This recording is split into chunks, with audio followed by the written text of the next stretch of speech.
Jisu khristan bai jotono khani hamsak ma tei chubai yaparo tini hai kaitor joraro pikhaba kaitorni kokno जों sereng layana tini ni sok jaknai kok wngkha khristan kwbwi khristan teiba kwbwi khe kaitorno mannai rokni tongmung waisa probo ang ko kokno tui saka phaidi hani hai tini जों bomono tui no जों tei waisa tui khe जों watsok laiphiano phaidi hingkhe bono chengnani swkang जों Bible khulok layana 2 Corinthian songno chithi suimani waini chithi suimani chapter 5 verse 17 ang poribano khoroksa phano Kristo bai thansa wngkhe no bo borok katal wngkha kacham thangwi katal phai sokphai bo जों स्राय स्राय khe जों nugo kwbwi no Jisu Kristo je borokni thani tongo ba je borok kwbwi no khristan hingke borokni boni thani swlaijakmani tongnai garo sawo Kristo bai thansa khoroksa phano Kristo bai thansa wngkhe no bo borok katal wngkha bo borok katal wngkha kacham thangwi katal wngkha hingke kacham thangwi katal phai sokphai o naiso जों kwbwi khe kaitono mankha kwbwi khe achai katal wngkha wngkha hingke borokni tongmung swlaijaknai borokni tongmung o swlaijakmani tongnai kwcham kwmawi katal sokphaikha hinaiso katal chengkha omoni manena borok kwbwi khe mwthangjakha hingke chini kwsa mane je chini bwsakni tongmung abo komogrwrwk hingke je katal chini thani sokphaimani boke barerwk okay जों जेफ्रो kwbwi khe kaitono mano ba achai katal wngyo ba Jisu Kristo no yasago aprotoma chini thani phola kwthar haphai haible chini thani phola kwthar phaio hingke phola kwthar borokno slairao phola kwthar Jisu Kristo ni dakaimungo tongmoni bagwi saktharao phola kwthar जोंनो kwthar khe tongnani phwrwngo जोंनो kaitoni ongklogo rwkphrainani जोंनो phwrwngo hingke जों obono pholani tongmung chamung ba Jisu Kristoni tongmung chamung chini oro sokphaio swrwngo hingke जों chini bwsakni muchungmani je adomni mawi phaimani bo hingke komoknai kaitoni muchukmani no जों khlainai chini muchukmani no जों komogrwnai kwbwi khristan tabo kwbangma khristan ang khristan hinai sanai kwbangma tongo haibano borokni tongmungo nainai di borokni life nainai di borok mungsaphano change kwrwi hingka khe borok kwbwi khe khristan wngyakhau eba borok kaitoni thani kaitor no borok kwbwi khe yachakyakhau wngyakhaiba borokni bisingo phola kwthar kwrwikho je kwbwi khe achai katal wngjak je kwbwi khe Kristono manjak je kwbwi khe Khristan wngjak borokni thani swlaijakmani tongnai tabuk bomo hai swlaijakmung borokni thani sokphai Khristan kwbwi Khristan ni thani bomo hai swlaijakmani sokphai number 1 जों bonse sikang ang tekese kok sanan musungo 2 Corinthians chapter 4 verse 16 oboni rok nainai mano oro hai hinai sao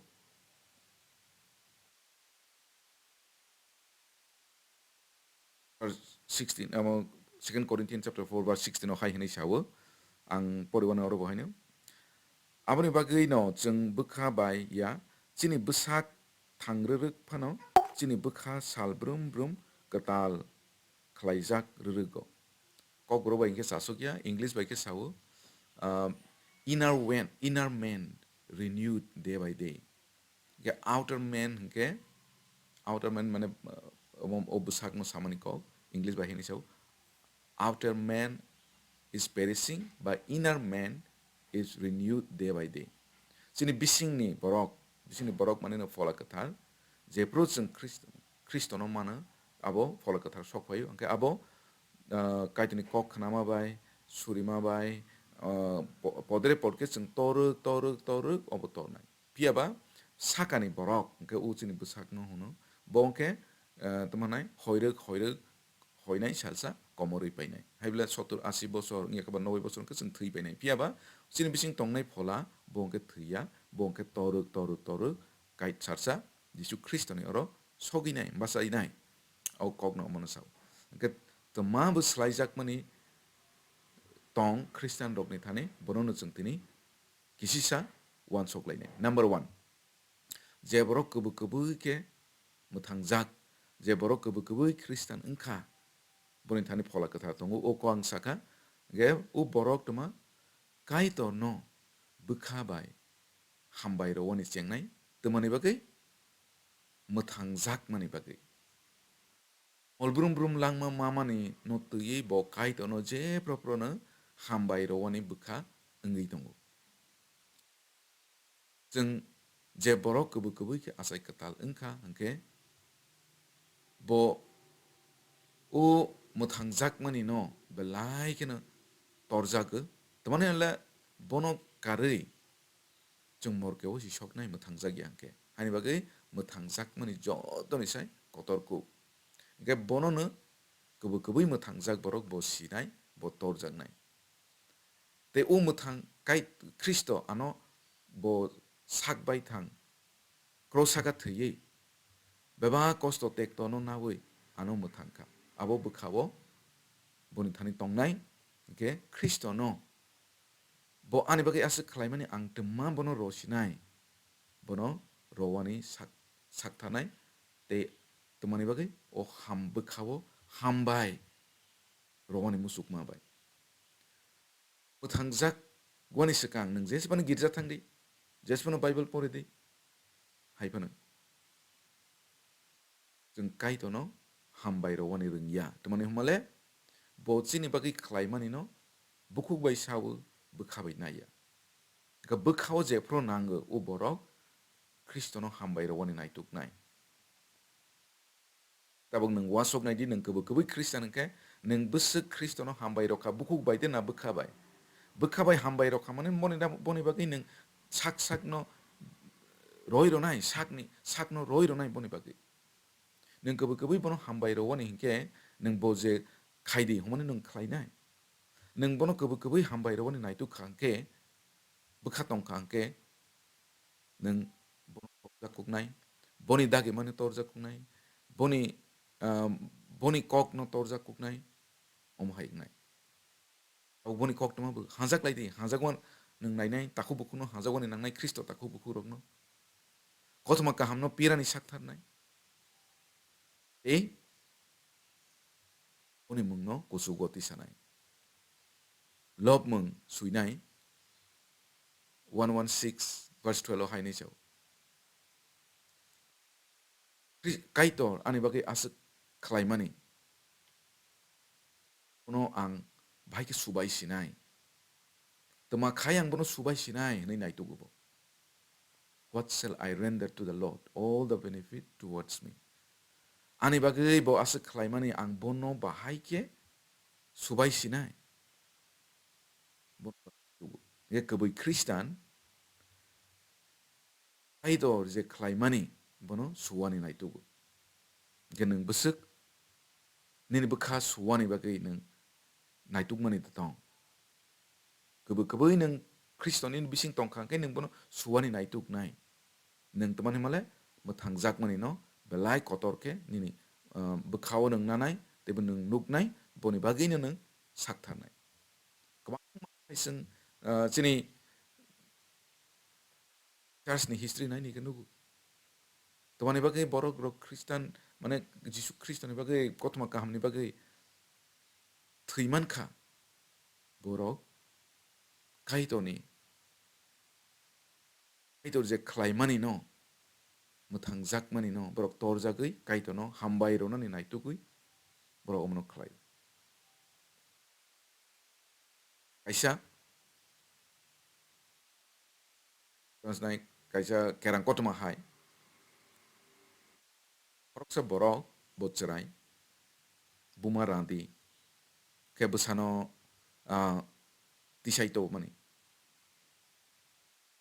Buma mekhang khaprojak khang ke ba sotong jagei mekhang kokoi mokoi mane belai nai thok ya iri sengsa mekhang engkha. Ke skulo besano tui bring boni dol lo besani dol rok akarok belai temanai nai borok no besano bengok layo. Ni amani mekhang mohai ni amani mekhang omahai ini meni layo. Okay. Belai kana toruruk dukho ongruruk siruruk bai honjak mani rokno. Okay bo bumano saka nang tei skulo ta phai sidi teman le ani dol rok ano belai kana nini mekhang no tuye ano bengai layo ta phai sidi. Mana buma besano ba nawani akor tungwani phai. Haipana bo aproke jole jagi saso ka tei ta phai sidi mo kokne ta phai sidi nang phai kan ke ang pupor lia ba podre pot kok saka. Ke phai lia toruk tosaka siklangsaruruk ngkhaba. Ke salsa ke besala maisu pok kai pika. Skulo maisu tlang layo maisu pok kai pika. Ke besala bai saja ta phai de nei thangoni to musugya haipana masa yang tongnai okhui jagi tongnai haini wan sogoi maisu no tuani thangka. Ke tuani thangka ke haini nuklai phiuka. Ke apro ke podre pot table ka ke kok salai ka. Nini ama hai pu sok pu ke besala nok kipil phai prong ke jole jagai bumano ai jemata kok sapai ke ta phai de hini samani nang kok khanai ya tuani pha phai melai ke kutuka ke apro khoroksa nogana ni borok khana ui tus thaklai lia angka ba bo phai ni pika tuma angka ke pro u nogana ni borok bo cerai pro tuma angka boni mekhang tumani bagai omahai angka bono bebak sijak ke apro o borok busano sai khana roka nini amani mekhang bahai ke omahai angka nang sidisi nini ama besuk beri nai tho akai sidisi ke bo sai khana roka nang serai pro apsa kelai pro bo tui gati thangsani nok hor nang tongkha nok gati kipil ba gati ni kipil phai ba nok hor nang jak nang bisingo koi set thangraglia tumani nok thung hor nang jak guri wine apro nina ama bekha chor maya nono phiogani bagai hor nang jak phano bisingo thangkha ke nono to dulei kah ke toipi kya hai phano poni mekhang khampro bai kya ke apro ni simise bo omohai engu ni ba ke apro u kokno khnawi besala belai kana khat khamjaka ke belai kana tumanai kosto nangjaka ani ama ani bagi si asik khlai mani ang si bono tabo haya ba podre pot kok sai dong bo ani bagi si om haingo ke ulo bo teni dino ke fight nang ama nang sabrubrung fighti ani ama hai osung sarok naithok tei sung sarok naithok kusukrei ani ama hai kaha tei kusukrei ani bo bukhawa naka ke boni dol rok no apro bo bengo jagui bo apro tomaisa ani ama hai naithok kaha osung sarok tei krei nei bahai tomani bagai bo omo hai ingkha buino bo sai khna roka ke omo hai no je borok kwbwi no khristono manai borok khristono tui lasiya khristono tui kiriya boni bagai boni kothma kahamno boni hano phwani bagai kaisa saktar ang thui phana tongsinai hai phana ang lasi ui phana tongsinai hai phana ang bono kothma kahamno ang pirnai thuyasa omo hai kwbwi no khristan rok ni bukha omo hai swlaijakmani sokphayu kai tono hambai roni bagai borok thui phana mana omo hai kete jekuno situation no sung khatungui tongthogui tongui mana je panang thung bible sawo muthang salvation ni sai tei kotor krei muthang jak mani sai tei kotor krei Teman-teman जों mothang hangke mol brum ni bagay जों morkeo soknai. Ani bagay bono tui जों belai keno kwbwi khristan rok kwbwi khristan hangke torjaknai ukok no. Hangke number 2 hangke kai toni kok no inai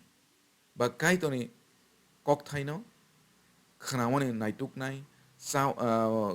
wansoknai omai khlainai. Tabo je bus kokba busa asai ke hangke o khuibani chengyare bumani abok ti nai tugu sawani bagay o khuibani cheng. Inga omhaina जों जेफ्रक kwbwi khristono mana apro जों mothangjakha chini phola asaikha hangke जों pholani chamung no o khuinani chengkha. Tabok nung oro nang singnani musungo je nai tongnai rok phanangkha nung kwbwi khristan wngkha de. Jodi kwbwi khristan wngkhe nung kaitoni kokno o khuimani de tong. Sal nung salbrung bible no pore mani musungo de. Pore maya pore mana obo alada kok. Phiaba nini bukhawo pore wani musung matu de tong. Bono wanso ni nung kwbwi na khristan nung kwbwi asai katal ungjak hangke nini bisingo okhuimani tongnai pholani okhuimani tongnai. Asai katal ngani skang ba khristono mani skang chini phola kthei. Hani bagay जों okhuimaya. जों pholani chamung no okhuiya. Hani bagay जों chini bwsakni chamung no kaisa sinai tugu. Bwsakni tongmung chamung no kaisa sinai tugu. Tongthok chathok no kaisa sinai tugu. Bwsakni no kaisa sising nai tugu. Tei bono kaisa no tui wansogu. Phiaba phola no wansogani rungya. Phiaba kwbwi khristan kwbwi jisu no mankha kwbwi asai katal wngkha hangke जों asai kha chini phola kthei thangsawi phaikha. Mani bagayno bo janani musungo janani naitugu. Bible porwani musungkha. Omono ni phola kthangni proman. 1 Peter chapter 2 verse 2 hai ni sawu. Serai asai drop haike amani abok tui kaham nungnani naidi. Abongkha kaitoni kok. Asai drop.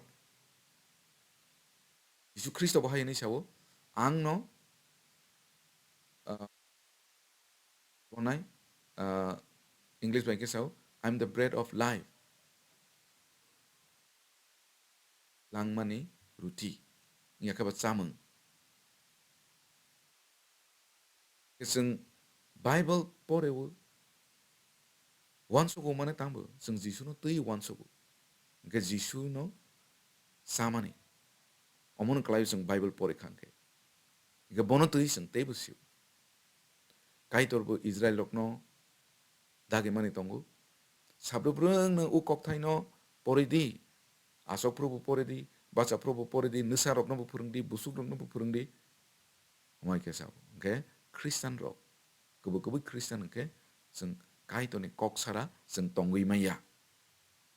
Aipano जों nukjago kwbangma khristan ni tongnai rok rajniti hingke aro se torjakugo. Meeting kobo rajniti ni meeting tongla hangke roibaro girja gurju se krikya. Omohai. Hangke mawan tamani bagay rajniti no torjak. Besak ni mawani bagay hai bile. Besak ni maya mawani bagay no torjago. Angaro thangi hangke ang maya ang thangkele manai. Aipano pholana tui no ke wasogo arungya. Bono proman u borok kwbwi khristan ingyakho. Sakasimi khristan ke borok soknai morke bono soknai. Engke khristan ni tongmung number 2 sawani pholani chamung no saktharnai ba kangnai ba naituknai. Ke number 3 wongke kwbwi khristan ke boni tongmung tama nukjanai bo Kristo taku buku rokno hajagwani chengnai. Hajak mane जों tabuk taku buku rok nukungo. Ma cher laible ma hajak lai. Tumani bagay sakni thui kerungjak. Hain bagay जों wasok hamjak lai. Engke thui ni sai tumabo kotorku phola. Thui ni sai thui kerjakuk thui ni sai pholani omo torku. tabuk sung polani takuk bukuk kwbwi khristan angke angbo khristan ang takuk bukuk sung molbrum brum chukna haw tongwi nai o sung sarol sung srasasi sung hajak mani chengmo ge kaito bo o dageu an nirok kiching nirok hajak laidi hake sung sane borok bebang ni sinai nirok ani sagri nei niso ge 1 John chapter 4 verse 19 to 21 pore khenuk nai peila sekang jisu christo sungno hajak rau ge sung bono sung hajak mana ge sung 1 John no haini teibo haini sao kebo Kristo no hajag nei sawi taku bukuk no hajak mai yangke Kristo taku bukuk no hajak mai yangke bo dalarsi nei sa bukui hajak hangke taku bukuk no hajak manai number 4 ongke sini torjak mani manai ba torjak mani jinis abo slaijagai thangnai value system slaijagai thangnai tabuk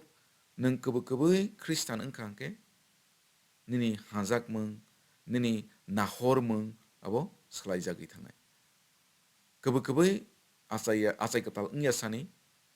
khristan phano nung saksana hoi tongdi haibana nung sengsar no torjak kungnai sengsane manai khuni no torjak kungnai nung kwbwi kaito no mai angke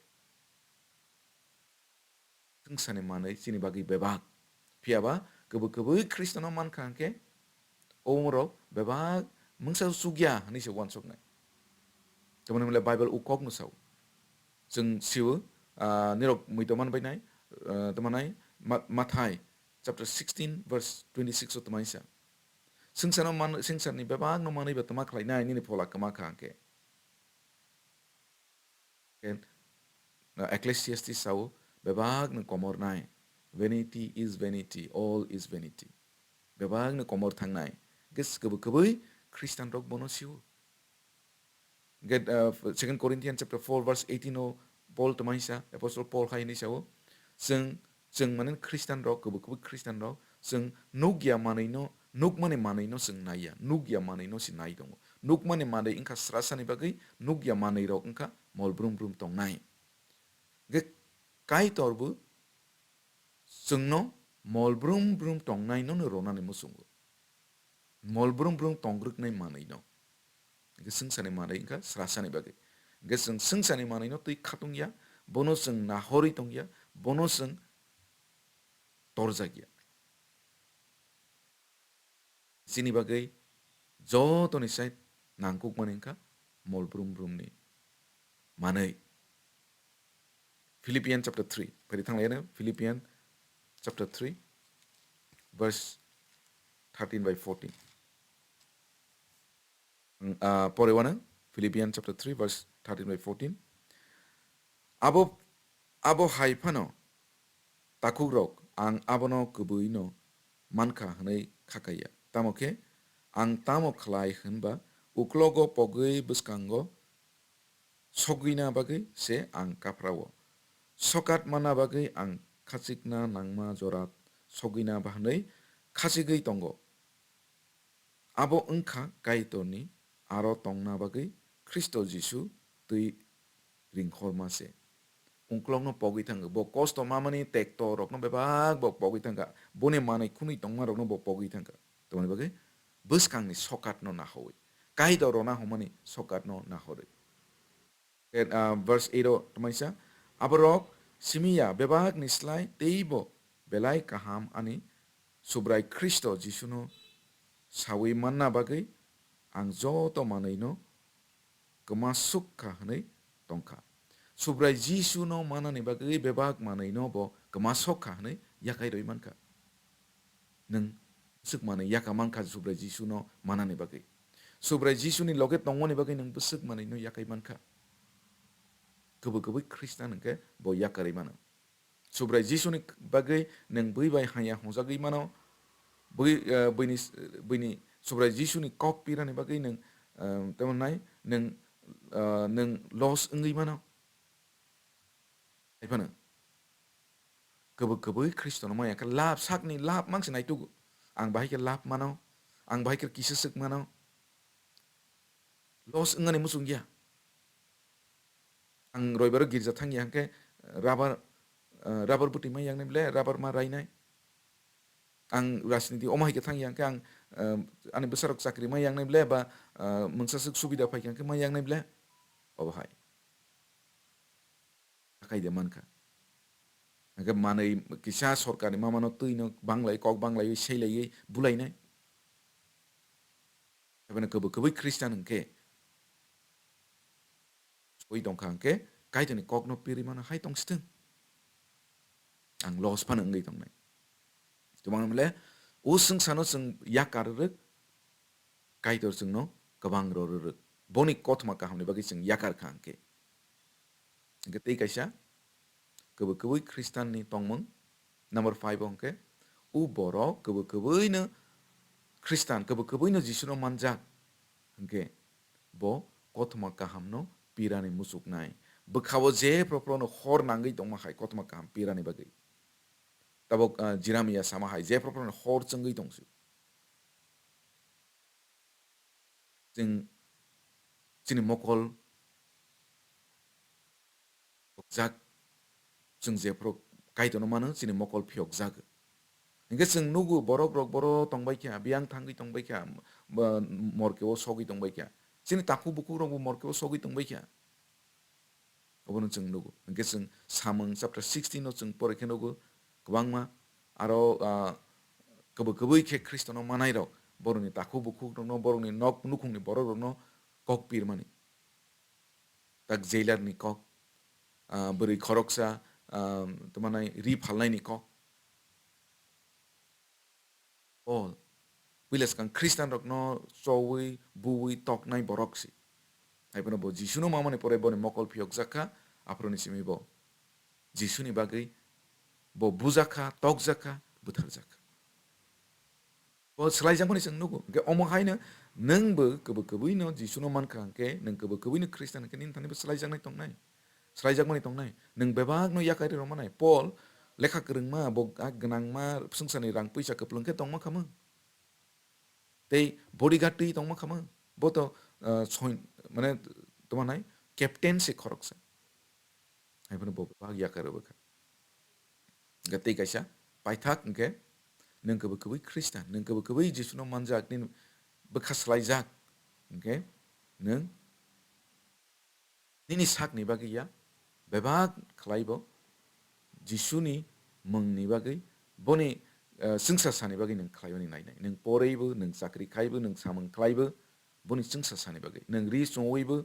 sawibo boni singsa sani bagai 1 Corinthians chapter 10 verse 31 nichimi 33 jora porewana 1 Corinthians chapter 10 verse 31 nichimi 33 jora hake norok mungsasuk samung khlaipano chapano nungpano norok bebak samung kaitor lobjakna tui ke khlaidi judai rok buini borok rok te kaitoni motha kebo tekto nangjak ya tui ke tongdi ang tongma tui no norok tongdi ang ani bebak samung bai jo tono no kha hamruna nayo thangjak thung hneise ang sakni kahamni bagai khlaiyawi bebak ni kahamni bagai se khlaio kisingoro tomano sawibo nungwibo kaitoni singsa sani bagai yeseng kaitoni singsa sani bagai kebai Kristen rok sakni bagai liya pe Paul sawo ang thangibo thuibo kaitoni agacheng boni bagai se bebak no khlai thai Roman chapter 14 no ukong so Roman chapter 8 obo tongu nirok pore ni mana gaibo thang thuibo kaitoni singsa sani bagai ni borok borok ketal engmani bagai jeng sini singsa sani bagai liya tikasya 2 Corinthians chapter 5 verse 14 by 15 14 by 2 Corinthians chapter 5 verse 14 by 15 ang pore wana Christo jengno hamjak mani abo by jeng narukjakgui tongo tamni hoनबा जों tabuk sawi manka bebak borok ni bagui borok khoroksa thuyka abo hai no bobai baksa bebak no thuyo thangui tongnai rok borok sakni bagui tongyawi borok ni bagui borok ni bagui thuyei muthangui tisa jaknai bini bagui se tongna tuike bo bebak borok rokni bagui thuyka gezet bono poito khlainai rok bochini bagui thuyka tabok जों boni bagui se जों thangui tongthai bebak khlaibo boni bagui ukokno polsau swarokno Korinthian rokno sakni bagui ya जों Kristoni bagui se kwbwi khristan hingke जों swlaijak जों katal ongjak hingke o kwsangka ageni kwsangka tama sakni bagui mangno o sakni bagui ang nango ang tongthok jathok nango ang kanani nango ang chawani nango ang nang haibano kwbwi khristan hingke ang khibika boni bagui jisuni bagui Kristoni bagui hani bagui Paul sawo Galatians chapter 2 verse 20 bo haini sawo it is no longer I who live but Christ lives in me ang tongmani obo ang liya Kristo ani bising tongnai bo sing siu tabo ang liya kwbwi nang muthangja khangke nini thani omo hai tongmung changmung swlaijakmani tongnai tabok nang nirok je nai tongnai rokna ang koinani muchungo wansokui naidi nini thani o swlaijakmani tongkha जों iyan re rechalaitébo kwbangma baptist nafro tomai rechalai age tongmarok te ang tonglia age nongmarok te ang nonglia hede haibano nang naini di Kristen rok no sok nongnai kwbangko Kristen rok no tumanai chok nongnai cigarette nongnai kwbangma age tongmarok ang tei tonglia age tongmarok tangbo age ani bagui tongbo tabok ang Kristoni bagui se tongnai Kristoni bagui tongkhangke kwbwi Kristoni bagui tongkhangke baki Kristoni samungno torjakuk yawi sungsani samungno torjakuk bahai girjano torjakuk yawi rajniti no torjakuk man bahai ke chukno hani manai no torjakuk yawi sungsani manai no torjakuk man ha choktai sungsani manai khungni bagui no walayo bulayo kok banglayo mothawo kok banglayo toni bagui kaito rona homoni no nugya kho mokol ch nugya kho mane phola kwthei kho hani bagui nugya hani bagui sia mone bagui Bible pore maya kang mani krei muchung mani krei chamani tangle phola kwthei kho hani bagui ang nirokno koinani muchungo wansogui naidi ingete kaisa kok sanani muchungo jekono nirok seminar rok khlaibani muchungkha hangke rogo ba जों Agartala rogo phano sikla rokno tui khlaimano jodi khlainani muchungkha bokha tongkha hingke of course जों sacrifice to khlaino nangnai haibano ano contact khlaimano जों chini borokni bagui जों saktharlaimano tei kaisa kwbang mano tabo nai lama koronai phwrwngnai kwbang mano tongo chini twifra hau sokjak podre podjaga sokjak tabuk bo social media ni jora klai chukhono sogui mano okay जों nirok swrungya hangke borok bai sajak hangke nirok chengui thangnai hani bagui जों Bible ni kokno teibo swrungmani nango ge jotno no hambai ang suriwui paisano bugra kaito no hambai rowo hani hai nang chungno nini kokthai swrungmani jora rokha hani bai kaito no hambai teibo kaito je nai tongnai borokno nang hamari khlaidi teibo जों kwbwi kheno no mankha hangke chini swlaijakmani tongnai o kokno tui जों swrungkha teibo जों nini kokthaini bising tui chini tongmungno nung hai teibo ongrok ongui mana kaito teibo जोंनो nung subadi nini kokthaino जों teibo buji manani o surima kisisa subrai jisuni ngbaisa apa kaitan thani surisana amen jotno hambai